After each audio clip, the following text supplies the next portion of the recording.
Well, I've got a game, buddy. We do games on this show every single episode. We have a lot of fun with them, usually inspired by pop culture.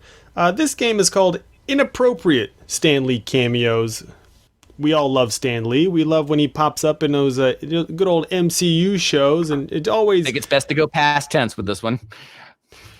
It's always great when he used to, show up in those MCU movies, and it was just a fun joke, a heartwarming moment, and made you smile and made you feel good. But what if Stan Lee and Kevin Feige and the rest of the team were like, you know what, let's get crazy, and let's do Stan Lee here, So we already did Phase 1. You can go back to episode 359. At the 20-minute mark for Inappropriate Stan Lee Cameos Phase 1, we're going to get into Phase 2. Sweet.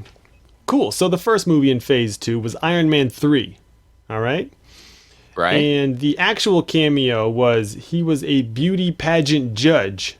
And you could see him. This is when Iron Man was talking to that guy in the van, And you could just see him. You could see Stan Lee real quick on one of the monitors inside that van, just throwing up a 10. So that's fun. He's a judge at a beauty contest. But there's a lot of moments in that movie where it'd be pretty inappropriate for Stan Lee to show up. Sure. I mean, my first thought is he can be one of the suits at the end when Iron Man calls like 10 of those suits to help him fight the main bad guy. Yeah. There's like, Hammer Fist, come in. Plunger, come in. I don't know if I can remember the names of them. Wartime, fun boy, come on in. Plunger. Stan Lee, come on in. Hello.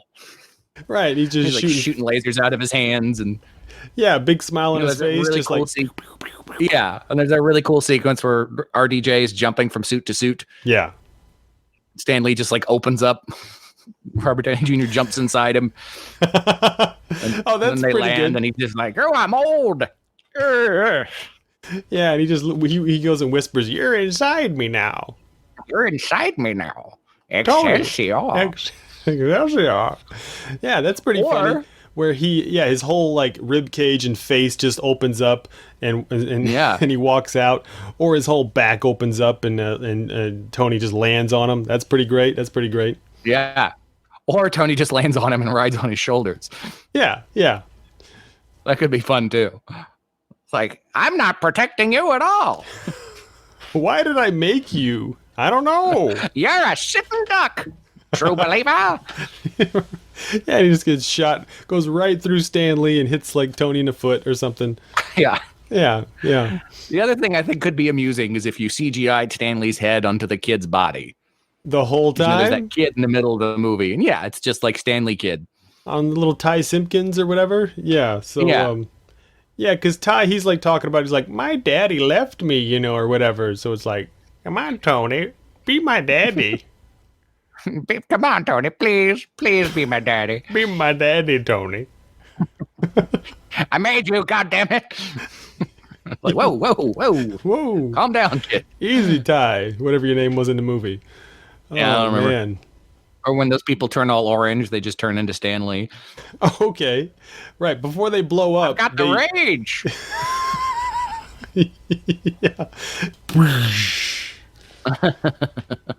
Yeah, there's a lot of stuff in there. All right, next one. We got a couple of these. We're going to do the entire Phase 2. Next up, Thor: The Dark World.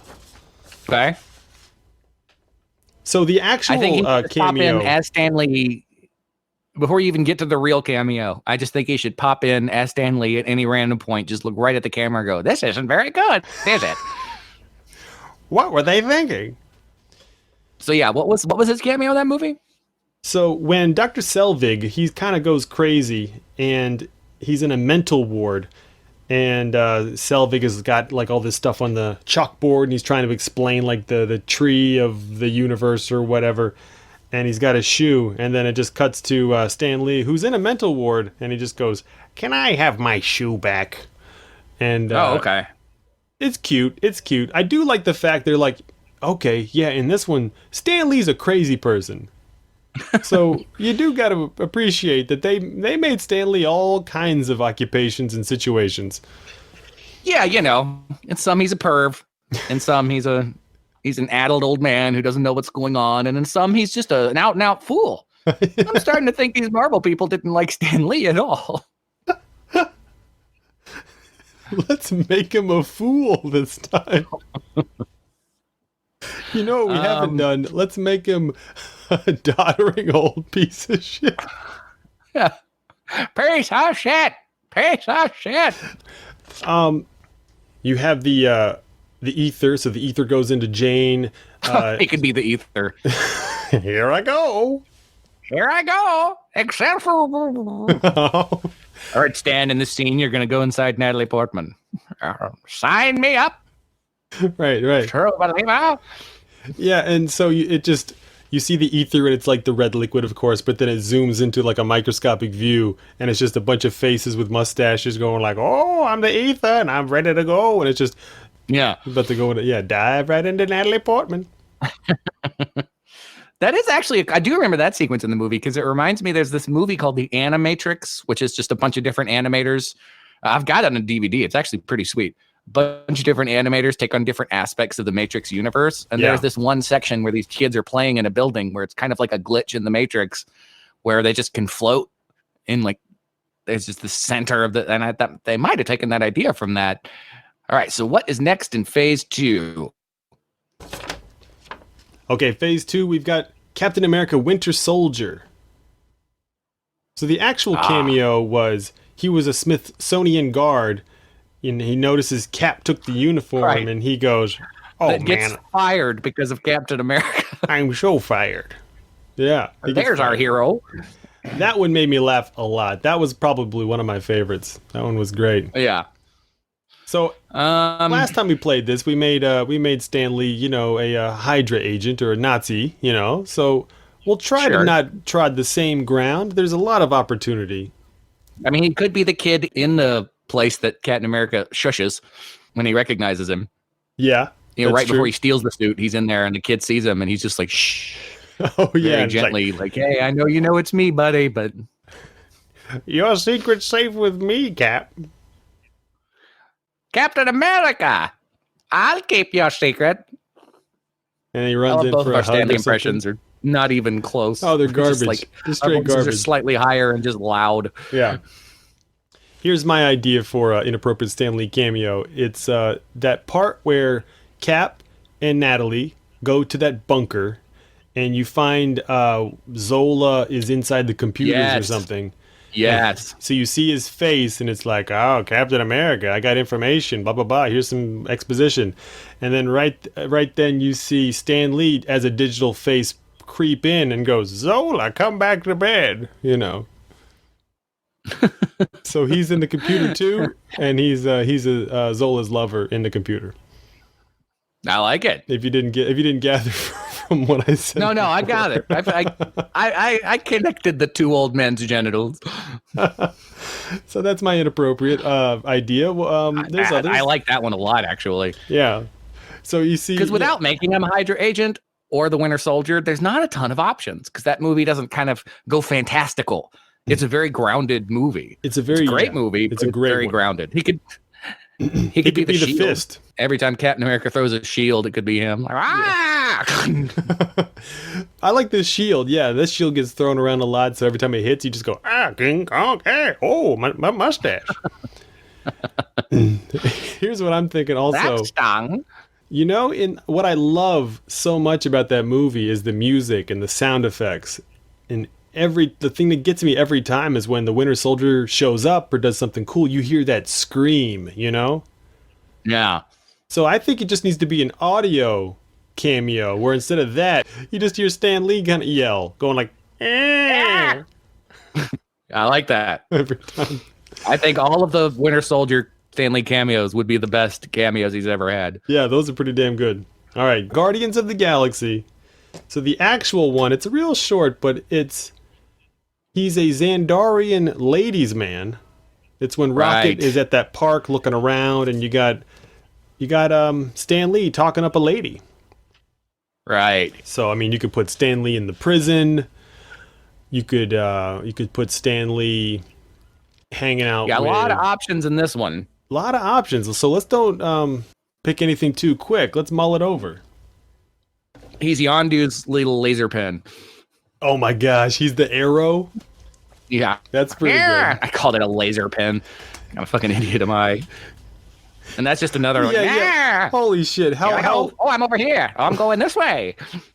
How lame would Yondu be if he's like, "Don't worry, kid, I got my weapon," and he pulls up a pen, he goes click, and it turns on, and it's just, what's that? Dear diary. It's my laser pen. So yeah, that works for me. You know what? I think he should be at the beginning of the movie. You know when Quill is dancing around whatever the fuck planet that is, and he at one point he looks at like a skeleton, you know, and he talks to it and sings to it. It's just a skeleton of a half dissolved Stan Lee, you know. Or it could also be one of those little creatures that he picks up to sing to. Yeah, it's just a creature sized Stan Lee, just, you know, walking around with a pen behind his ear. Come and get your love. I know this one. I'll sing along with you, Quill. All right, well, so what is next on the list? Not the last one, but getting close. We got Avengers Age of Ultron. The actual cameo is he's a military veteran, you know, trying to talk up with Thor, and was like, come on, so was Omaha Beach. Give me that shit. So he gets super drunk, and then he says his classic line of... Excelsior. Yeah. So Age of Ultron, we got a lot of options. Here. Yeah, I mean... Here's mine right off the bat. The first thing that comes to mind, the easiest, is that he's Ultron. And that he's just everywhere at the end. Well, Evan is a cameo. He can't be Ultron has a lot of scenes. But here's... What is the name of the guy that Andy Serkis plays? Claw, that's right.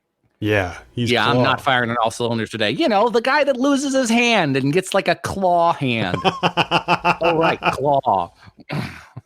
But yeah, I like that. He's Claw, you know, and he's just a bastard. He's just horrible. But I think we can get even more inappropriate. In that movie, he's pretty charming. Like, I didn't hate Claw in that movie. He didn't become a real dick until Black Panther. Even though Andy Serkis is always charming. Oh, I mean, I'll give you, I love Claw, yeah, but he's just a bad guy. And I love the fact that he really wasn't that intimidated by Ultron, and he offered him candy, and fucking Ultron cut off his arm, and Ultron was so sorry about it. Right. I'm so sorry. He could be the third twin, you know, but he dies pretty quick. He just, you know, he's got his own power of he's like, my power is I can't wear pants. That's his power. My power is forgetfulness. You don't even find out what his power is. It's like Wanda gets introduced in that battle, then Quicksilver gets introduced, and then you see this like shadow come over Captain America, and it switches to Stan Lee's face right when like a bullet hits him, and he's like, you never even heard who he was or what he did. Right. One of the triplets is dead. Which one? Oh, all right. Moving on. Oh, thank goodness. Yeah, Baron von Strucker. Baron von Strucker's talking about, you know, the triplets, you know, and he's like, "Are the triplets ready?" And that other scientist is like, "Well, two of them are." Yeah. Yeah. You add a scene in Age of Ultron where you show them like release the triplets, and then like, you know, the thing opens and Wanda comes out. Thing opens, Quicksilver comes out. The camera pans over and Stan Lee's dead on the toilet.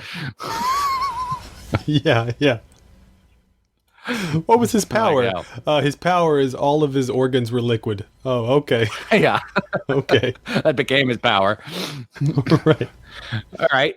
Along the same lines, though, my initial idea for an inappropriate Stan Lee cameo is during that chill moment when everyone's trying to lift the hammer, you know, and it's just kind of a montage of like Iron Man tries, then War Machine tries, and then all of a sudden Stan Lee just goes, "I got it, boys," and he pulls up his sleeves and just pulls and then just shits himself. And, or he pulls up the hammer. He pulls it up and he's just running around like, "Look at me! I got the hammer!" and falls off the side of the balcony or something. And he impales himself on it or something. Yeah. And then Thor just brings it back up, puts it back on the table. He's like, "All right. Okay, who's next?" All right, and lastly, Ant-Man. And again, this one's real quick. This is during one of Louise's stories when he's like, "Oh yeah, and then this and this and this," and so he played the bartender who just kind of mouthed part of Louise's story. So I think he should be every character in that montage. That's pretty funny. That's his cameo. Right. They're all talking through Louise's voice. Yeah. Because there's like Just a having to make sexy out with lady himself. sitting on a guy's lap, so it's just like Stan Lee gazing into Stan Lee's eyes. That's pretty funny. Yeah, it's like being John Malkovich. Yeah. Stan Lee. Stanley.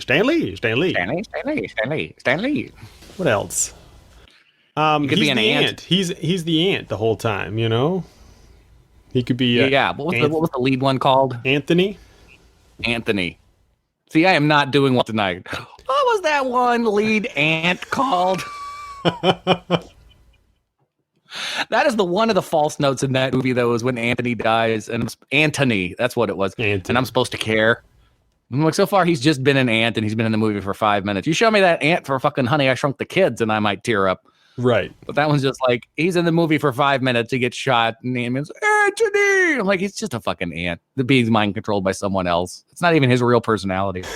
Right. He's mentally... If these ants weren't being mind controlled right now, he would have eaten your head. Right. That's what I think the cameo should be. He's down there learning his powers, Ant-Man is, and all of a sudden you just see, a bunch of Stan Lee fingers roll by because they're just tearing him apart, and taking him down into the burrow. And you see his like head get like swallowed up in a hole in the ground. Yeah. It's like that scene in Crystal Skull, and you have your own thoughts about that movie. The ant part was amazing. So it was pretty cool. A little too much CGI for me, but it was pretty cool.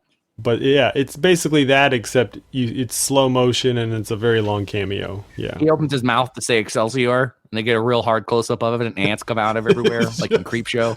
A waterfall of ants coming out. It's just this horrific, awful image just for a second in the Ant-Man movie, and then everything else is back to fun, like Caper. Yeah. Now, Evan, this is the last one in the game, and I just want to make sure, how can we get even more inappropriate? I mean, Phase 1, we had him blowing Jack Kirby in the middle of Brooklyn or something. So I mean, look, I don't want to go sex all the time, but maybe he's fucking one of the ants. So he's attempting to. He's like, come here, ant, come here. Come here. I mean, he's a dirty old man in like a third of those movies anyway. Right. And, I did love Stan Lee, but I do think he was kind of a dirty old man. I think, yeah, he turned into one of them old dirty old men. But I like that. It's inappropriate, but, I mean, unless Ant-Man just starts walking through one of the burrows and you just, you pass whatever the version of a doorway is in an anthill, and you just look in that chamber and he's just going to town or something. Yeah. But I also kind of like the idea of him constantly following an ant around, going like, come here, I'm going to get you. Yeah. I'm gonna get you. You take my time. You tease. Ooh. Okay, I think that's adequately inappropriate. So Absolutely.